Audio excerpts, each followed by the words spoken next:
But if the police decide to issue me with a fixed penalty notice, I would, of course, do the right thing and step down. A storm has erupted at the very heart of British politics. The Supreme Court has delivered a devastating judgment ordering Prime Minister Keir Starmer to resign immediately. What began as whispers of scandal has now exploded into a full-blown national crisis, leaving Britain staring down the barrel of its most dangerous constitutional showdown in modern times. The question gripping the nation is simple, yet terrifying. Will Starmer accept defeat and step aside, or will he drag the entire country into chaos in a desperate attempt to cling to power? Keir Starmer's political journey was once painted as a story of integrity and principle. A man who rose from the legal world into Parliament with promises of reform, justice and accountability, hailed by supporters as the antidote to years of political division. Yet today, that very same man stands accused of betraying the public trust on a scale so staggering that Britain's highest court has branded it an attack on democracy itself. The Supreme Court's ruling landed like a thunderclap across Westminster, revealing a scandal that has shaken the foundations of government. Allegations of missing funds, undisclosed luxury gifts and a trail of financial misconduct linked directly to billionaire donors have stripped away the image of moral authority that once defined Starmer's rise. Investigators uncovered 124,000 missing from official records and a series of secretive luxury donations, from private jet flights to designer clothing, rare wines and high-end watches, all linked to individuals seeking political influence. Offshore accounts in Jersey, shadow companies on the Isle of Man and a suspicious £52,000 consulting payment from a defence contractor added layers of corruption to a story already threatening to engulf Number 10. Leaked emails from Labour headquarters painted an even darker picture, suggesting donors were not only rewarded with access but also policy changes tailored to their interests. The Supreme Court's judgment was blunt and uncompromising. No individual, not even the Prime Minister, stands above the law. Within moments of the verdict, London erupted. Protesters filled the streets demanding Starmer's immediate resignation. Social media exploded with fury. Opposition leaders demanded snap elections. And even Labour's own MPs began to fracture. Some resigned on the spot. Others branded their leader a disgrace in a red tie, while loyalists whispered that the party itself would collapse if he refused to yield. Yet Starmer's reaction was defiant. In a late-night address, he dismissed the ruling as a politically motivated attack, vowing to fight on and remain in office. That single act transformed a financial scandal into a constitutional crisis. For the first time in modern history, a sitting Prime Minister openly defied the authority of Britain's Supreme Court. Inside Number 10, the atmosphere turned toxic. Reports surfaced of aides shredding documents, advisers resigning mid-meeting, and senior ministers preparing letters of no confidence. Civil servants whispered of unlawful orders, and legal experts warned the standoff could plunge Britain into uncharted waters. Starmer's insistence on staying in power set the stage for a battle between the judiciary, the government, the monarchy, and the people. Every passing hour tightened the noose around his premiership, and yet with defiance etched into every word, he dared to challenge the very institutions that uphold Britain's democracy. The hours following the Supreme Court's ruling plunged Britain into turmoil not seen in living memory. What began as outrage quickly escalated into a tidal wave of fury, sweeping through the nation's streets, institutions and corridors of power. Westminster became a fortress under siege as thousands of protesters surged toward Parliament Square, their chants echoing through London. "No one is above the law," and "Starmer out now." Barricades were erected, riot police deployed, and clashes with demonstrators spilled into the night. Social media platforms lit up like wildfire, broadcasting images of chaos across the globe, ordinary citizens clashing with armoured officers. Placards raised high against corruption, and streets transformed into rivers of defiance. This was no longer politics, it was the eruption of a national reckoning. Inside number 10, the atmosphere grew darker with every passing moment. Senior aides described scenes of panic, documents hastily disappearing into shredders, and frantic phone calls echoing through the Prime Minister's residence. Cabinet ministers who once stood loyally beside Starmer now plotted quietly against him, preparing no-confidence letters and even whispering of resignation en masse if he refused to comply with the court. Sources describe number 10 not as the seat of government, but as a bunker of fear, its leader barricaded against a world demanding his downfall. Yet in the midst of this storm, Starmer appeared more defiant than ever. In private conversations, he branded the Supreme Court's judgment a judicial coup, claiming that elites and rivals were conspiring to rob him of power. Publicly, he doubled down, declaring that he would not bow to political judges and would remain in office until the people decide. But those words intended to project strength only inflamed the crisis. Legal experts called his defiance unconstitutional. Civil servants began to openly defy his directives, with permanent secretaries quietly informing colleagues that orders deemed unlawful would not be carried out. "We serve the Crown, not a rogue administration," one senior official reportedly told staff, signalling a dramatic shift in loyalty at the very heart of government. Within hours, rumours spread that the monarchy itself was preparing to intervene. King Charles abruptly cut short his Balmoral retreat, summoning constitutional advisers to urgent meetings. Discussions reportedly centred on the nuclear option, the royal prerogative to dismiss a sitting prime minister, a power unused since 1834. The possibility that the king might take such an extraordinary step sent shockwaves across the political landscape. Financial markets reacted with brutal speed. The pound plummeted to its lowest levels since the 2008 crash, bond yields spiked, and London's stock exchange tumbled. International leaders voiced alarm with emergency statements issued from Washington and Brussels, warning of instability in one of Europe's major powers. NATO allies even questioned whether Britain's fractured leadership could still be relied upon in times of crisis. As protests swelled, reports emerged of violence spreading beyond London, with demonstrations erupting in Manchester, Birmingham, and Glasgow. The nation seemed on the brink of unrest. The air thick with the sense of a looming confrontation between people and power. Each moment that passed without resolution deepened the crisis, leaving Britain teetering on the edge of constitutional collapse. For a man once praised as the embodiment of integrity, Keir Starmer now stood at the centre of a storm, threatening to tear apart the very institutions he had once vowed to protect. As the crisis deepened, Keir Starmer's world began collapsing around him in real time. Once hailed as the man who could restore trust in British politics, he now found himself isolated, abandoned, and encircled by forces determined to bring him down. Inside number 10, the walls quite literally seemed to close in. Senior advisors who had stood by him through election victories quietly resigned. Some slipping out of side doors with boxes of files, while others shredded documents in a frantic attempt to erase trails of incriminating evidence. The corridors of power, once buzzing with authority, now echoed with whispers of betrayal, fear and collapse. Cabinet ministers convened secret meetings, preparing no-confidence letters and contingency plans should the Prime Minister cling on. Even those who once called him an ally spoke of him as a liability, dragging both the Labour Party and the nation toward disaster. Yet instead of retreat, Starmer chose defiance. In a nationally broadcast speech, his voice shaking with anger, he denounced the Supreme Court's ruling as illegitimate and accused Britain's judiciary of conspiring with his political enemies. He claimed the people, not the courts, must decide his fate, vowing to call snap elections if necessary.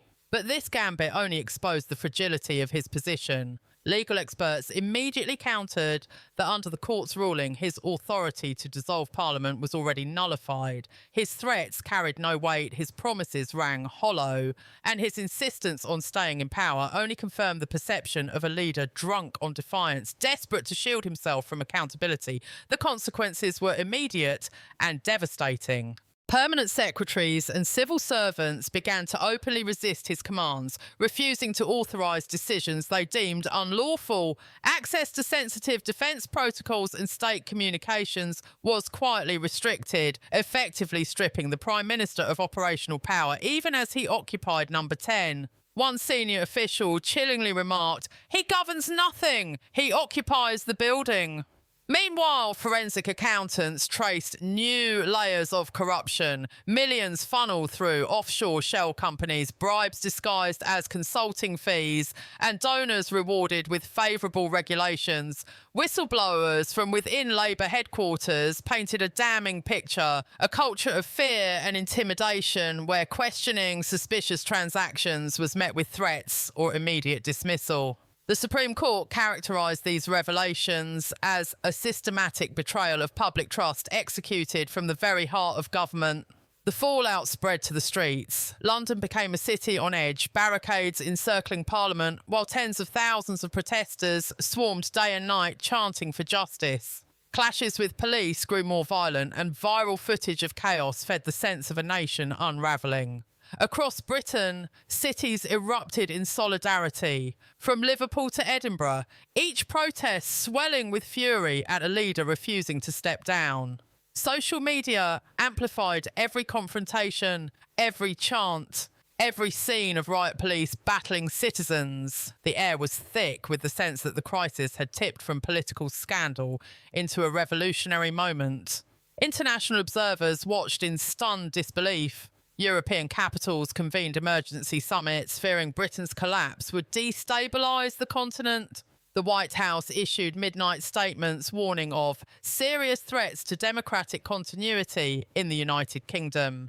Financial markets continued to bleed, the pound sinking lower by the hour while investors fled in panic. For Britain's allies, the spectacle of a Prime Minister openly defying the highest court in the land sent shockwaves through diplomatic circles, raising questions about whether Britain could still be relied upon as a stable partner.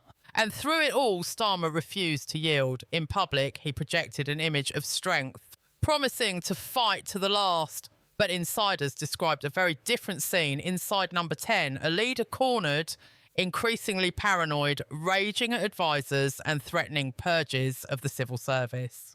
His speeches grew darker, filled with warnings of conspiracies and betrayal, each word more desperate than the last. Britain, it seemed, was no longer governed. It was held hostage by a Prime Minister who had chosen defiance over duty, plunging the nation into a constitutional abyss. As Starmer dug in his heels, Britain's constitutional fabric began to tear. With every hour he refused to step aside, the crisis grew more volatile, dragging the monarchy, the military, and the very machinery of the state into the fray. Inside Buckingham Palace, King Charles convened late-night meetings with constitutional advisers, senior judges, and trusted parliamentarians. For the first time in nearly 2 centuries, the nuclear option of invoking the royal prerogative to dismiss a prime minister was placed squarely on the table. The weight of history pressed heavily on the monarch. For this was not a decision to be taken lightly. It would shatter centuries of political convention and ignite a firestorm of consequences both at home and abroad. Yet with Starmer openly defying the Supreme Court, threatening to call elections, he no longer had the legal authority to summon, and accusing the judiciary of waging war against him, the king faced the unthinkable, a rogue prime minister dismantling Britain's democracy from within.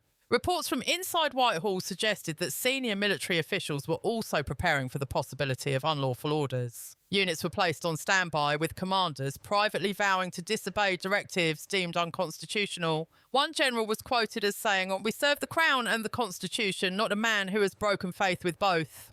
Civil servants tightened their quiet rebellion, restricting Starmer's access to sensitive state systems, freezing communications channels, and even withholding security clearances from his closest allies. Effectively, the machinery of governance was being pried from his hands piece by piece, leaving him a prime minister in name only. Meanwhile, the streets outside continued to rage. Westminster resembled a war zone, barricades circling Parliament while riot police clashed with tens of thousands of protesters. Slogans thundered through the night, echoing against the walls of power. Resign now.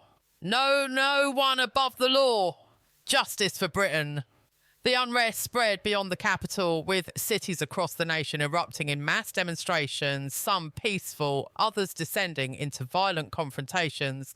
Social media amplified every moment, creating a live, unfiltered chronicle of a nation in collapse. Each image of chaos, police lines breaking under pressure, protesters waving placards of defiance, fires burning in the streets, added to the sense that Britain was spiralling toward a point of no return.